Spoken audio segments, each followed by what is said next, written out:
یا ایہا الذین آمنوا، اے ایمان والو، اللہ کا پیغام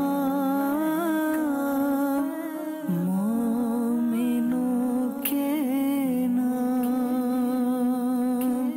الحمدللہ رب العالمین والصلاة والسلام علی سید المرسلین، اما بعد فاعوذ باللہ من الشیطان الرجیم، بسم اللہ الرحمن الرحیم۔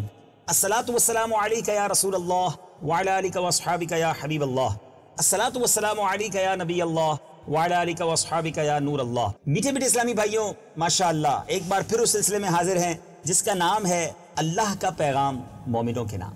آج ایک اور خوبصورت آیت قرآنی جس پہ رب عز و جل نے ہم سب سے براہ راست بات کی ہے۔ جی ہاں، یا ایہا الذین آمنوا، اے ایمان والو کہہ کر ہم سب سے بات کی ہے۔ پارہ ہے 4 سورہ آل عمران، آیت نمبر 130۔ پہلے تلاوت، پھر ترجمہ اور پھر تفسیر قرآن سے چند مدنی پھول۔ یا ایہا الذین آمنوا لا تأکلوا الربا اضعافا مضاعفة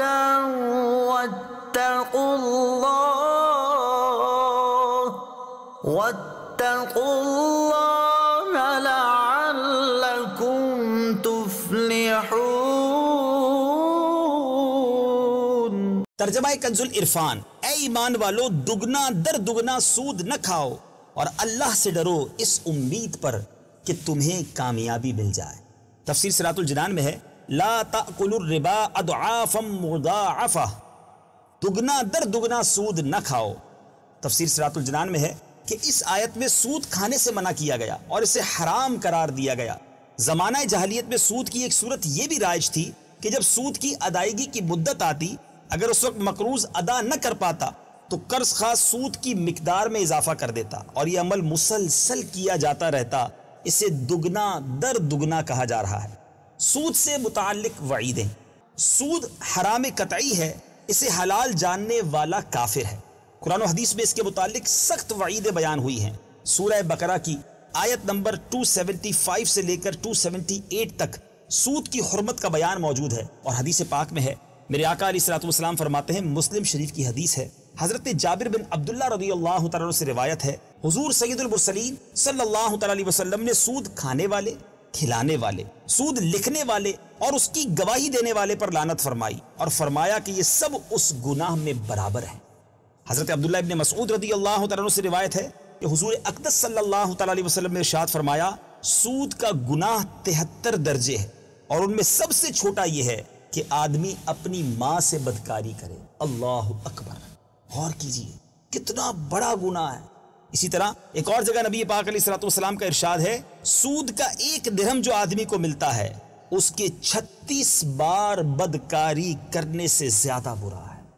نارملی آج کے زمانے میں بھی سود کو اتنا برا نہیں سمجھا جاتا، مختلف ناموں سے، مختلف اسکیموں کے ذریعے مسلمان سود میں گرفتار نظر آتے ہیں۔ آج ہم سب کو سیکھنا ہے قرآن پاک کی اس آیت کے تحت کیا ہمیں حکم دیا جا رہا ہے۔ حضرت ابو ہریرہ رضی اللہ تعالیٰ سے روایت ہے کہ رسول اللہ صلی اللہ تعالیٰ علیہ وسلم نے ارشاد فرمایا، معراج کی رات میرا گزر ایک ایسی قوم پر ہوا جن کے پیٹ گھروں کی مانند بڑے تھے، ان میں سانپ تھے کہ باہر سے نظر آ رہے تھے۔ میں نے جبریل امین علیہ الصلوۃ والسلام سے ان لوگوں کے بارے میں دریافت فرمایا تو انہوں نے عرض کی، یہ وہ لوگ ہیں جو سود کھاتے تھے۔ اس آیت سے یہ بھی معلوم ہوا کہ گناہ کبیرہ کر لینے سے آدمی ایمان سے خارج نہیں ہوتا، کیونکہ یہاں سود کی حرمت بیان کرتے ہوئے سود کی مذمت تو بیان کی گئی ہے، مگر لوگوں سے اے ایمان والو کہہ کر خطاب کیا گیا ہے۔ مدنی چینل کے ناظرین، بڑی غور طلب بات ہے، سود کی کتنی تباہ کاری ہے، کتنا بڑا گناہ ہے، اور قرآن واضح ہمیں سمجھا رہا ہے۔ اے کاش ہم سمجھنے والے بن جائیں اور اس حرام کام سے محفوظ ہو جائیں۔ یاد رہے کہ سود کا کاروبار، اللہ اکبر، ایک اور جگہ اللہ تعالیٰ قرآن مجید میں ارشاد فرماتا ہے، فَإِن لَمْ تَفْعَلُوا فَأْذَنُوا بِحَرْبٍ مِّنَ اللَّهِ وَرَسُولِهِ۔ ترجمہ کنز ایمان، پھر اگر ایسا نہ کرو تو یقین کر لو اللہ اور اللہ کے رسول سے لڑائی کا۔ گویا سود کا کام کرنا اللہ اور اس کے رسول سے لڑائی ہے۔ کیا اللہ اور اس کے رسول سے لڑائی کر کے کوئی جیت سکتا ہے؟ ہارنا، بربادی، تباہ ہونا اس کا مقدر ہے۔ دنیا میں کئی خاندان کئی بزنس مین اجڑتے دیکھے ہیں جنہوں نے سود کا کاروبار کیا. اور اگر دنیا میں کچھ نہیں بھی ہوتا تو آخرت کا عذاب تو ہے نا, اس کا جواب ہم کیسے دے سکیں گے؟ احادیث کرام میں ہم نے سود کی مذمت تو سنی, اب سود خور جو ہوتا ہے وہ کن کن اور برائیوں میں گرفتار ہو جاتا ہے کہ سود خور حاسد بن جاتا ہے. اس کی تمنا یہ ہو جاتی ہے کہ قرض لینے والا نہ تو کبھی پھلے پھولے نہ ہی ترقی کرے, کیونکہ جب وہ پھلے پھولے گا ترقی کرے گا تو اس کی آمدنی تباہ ہو جائے گی, کیونکہ جس نے اس سے سود پر قرضہ لیا ہے وہ ترقی کرے گا تو قرضہ اتار دے گا, اور قرضہ اتار دے گا تو اس کی آمدنی ختم ہو جائے گی, اور یہی حسد اسے کہیں کا نہیں چھوڑتا. ماہ نبوت منبع جود و سخاوت صلی اللہ تعالی علیہ وسلم کا فرمان عالی شان ہے, حسد سے بچتے رہو, کیونکہ حسد نیکیوں کو اس طرح کھا جاتا ہے جس طرح آگ لکڑیوں کو کھا جاتا ہے. اسی طرح سود خور بے رحم ہو جاتا ہے, سود خور کے دلوں سے رحم نکل جاتا ہے, اسے کسی پر ترس نہیں آتا, مجبور سے مجبور شخص اس کے آگے ایڑیاں رگڑتا ہے, اور اگر وہ سر کی ٹوپی اتار کر اس کے پاؤں پر رکھ دے پھر بھی اسے رحم نہیں آتا, کیونکہ سود نے اس کے قلب کو کالا کر دیا ہے, اور وہ ہر ایک کی مالی مدد سود ہی کی خاطر کرتا ہے, اور اسی طرح قرض دینے کے اس عظیم اجر و ثواب سے بھی محروم ہو جاتا ہے, جس کی جیسا کہ بیان ہوا قرض دینے والے سے اللہ عز و جل کس قدر راضی ہوتا ہے, قرض دینے سے اس کے حبیب علیہ الصلوۃ والسلام کیسے راضی ہوتے ہیں, قرض دینے سے کس قدر مسلمانوں کی خیر خواہی ہوتی ہے, قرض دینے سے مسلمان کس قدر خوش ہو جایا کرتا ہے, چونکہ سود کی لعنت اس کے اوپر پڑ گئی, اب یہ کسی کو اللہ کی رضا اور اخروی ثواب کی خاطر قرض دینے کے لیے تیار نہیں ہوتا, بلکہ جسے بھی قرض دیتا ہے سود کے نام پر دیتا ہے. اللہ کے حبیب علیہ الصلوۃ والسلام کا فرمان ہے, جو لوگوں پر رحم نہیں کرتا اللہ عز و جل اس پر رحم نہیں فرماتا. اللہ ہمیں رحم دلی نصیب فرمائے, مسلمانوں کی مدد کرنے والا بنائے, اور سود کی لعنت سے ہم سب کی جان چھڑا دے. سود کا علاج کیا ہے, آئیے وہ بھی سن لیتے ہیں. پہلا علاج یہ ہے کہ لمبی امیدوں سے کنارہ کشی کی جائے. میٹھے میٹھے اسلامی بھائیوں, سب سے پہلے لمبی امیدوں سے اپنے دامن کو پاک کرنے کی ضرورت ہے. کہ ایک بار حضرت سیدنا ابو سعید خدری رضی اللہ تعالیٰ عنہ سے مروی ہے کہ حضرت سیدنا اسامہ بن زید رضی اللہ تعالیٰ عنہ نے حضرت زید بن ثابت رضی اللہ تعالیٰ عنہ سے ایک لونڈی 100 دینار میں خریدی اور 1 مہینے کا ادھار لیا. پیارے آقا علیہ السلام نے اس کے بارے میں ارشاد فرمایا, کیا تم اسامہ پر تعجب نہیں کرتے جس نے 1 مہینے کے ادھار پر لونڈی خریدی ہے؟ اس نے تو لمبی امید باندھ رکھی ہے.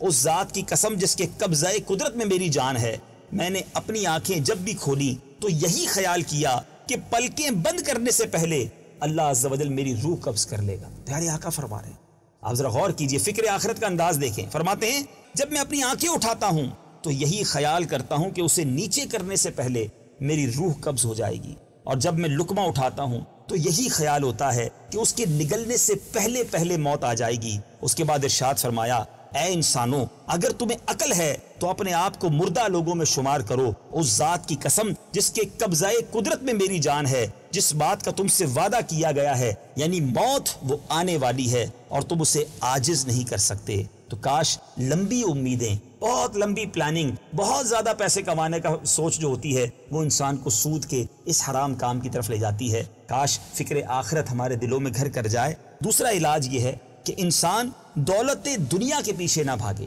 اب دنیاوی دولت کی محبت دلوں میں نہ آئے, کیونکہ اس نے برباد کر دیا ہے. ہم اپنے معاشرے کو دیکھتے ہیں کہ دولت مند جو ہے وہ دولت کے پیچھے آنکھیں بند کیے دوڑا ہی جا رہا ہے. اسے اس بات سے کوئی غرض نہیں ہے کہ سود کی عمارت کھڑا ہو کر میں جتنا بھی اونچا نظر آ رہا ہوں اور یہ دولت کیسی کمائی ہے, بلکہ اس کی تو خواہش یہ ہوتی ہے کسی طرح اور دولت مل جائے. آج آپ کو کئی ایسے لوگ ملیں گے, جب ان سے پوچھے کہ آپ دولت مندوں کے پیچھے کیوں بھاگتے ہیں تو کہیں گے بھائی آپ کو نہیں پتا کہ دولت کتنی ضروری ہے. ساری عزت دولت ہی کی تو وجہ سے ہے, شہرت بھی دولت ہی کے سبب ملتی ہے. اللہ کرے ہمیں آخرت کی فکر نصیب ہو جائے. اور تیسرا علاج یہ ہے کہ بندہ قناعت اختیار کرے. حضرت عبداللہ ابن عمر رضی اللہ تعالیٰ عنہ فرماتے ہیں, شفیع المذنبین جناب محمد رسول اللہ صلی اللہ تعالیٰ علیہ وسلم نے ارشاد فرمایا, کامیاب ہو گیا جو مسلمان ہو اور بقدر کفایت رزق دیا گیا اور اللہ نے اسے دیے ہوئے پر قناعت دی. سبحان اللہ. حضرت ابو ہریرہ رضی اللہ تعالیٰ سے مروی ہے کہ تاجدار رسالت صلی اللہ تعالیٰ علیہ وسلم کی دعا تھی, اللہم اجعل رزق آل محمد قوتا, اے اللہ محمد کے گھر والوں کی روزی بقدر ضرورت مقرر فرما. سبحان اللہ. اس آیت سے کیا خوبصورت میسج ملتا ہے. اللہ ہمیں حسد کی بیماری سے دور فرمائے, رحم دلی نصیب فرمائے, مسلمانوں کا بھلا سوچنا نصیب فرمائے, فقط حلال کمانے کی توفیق نصیب فرمائے, بہت لمبی امیدیں اور دولت کے پیچھے بھاگنے کی ان نحوستوں سے محفوظ فرمائے.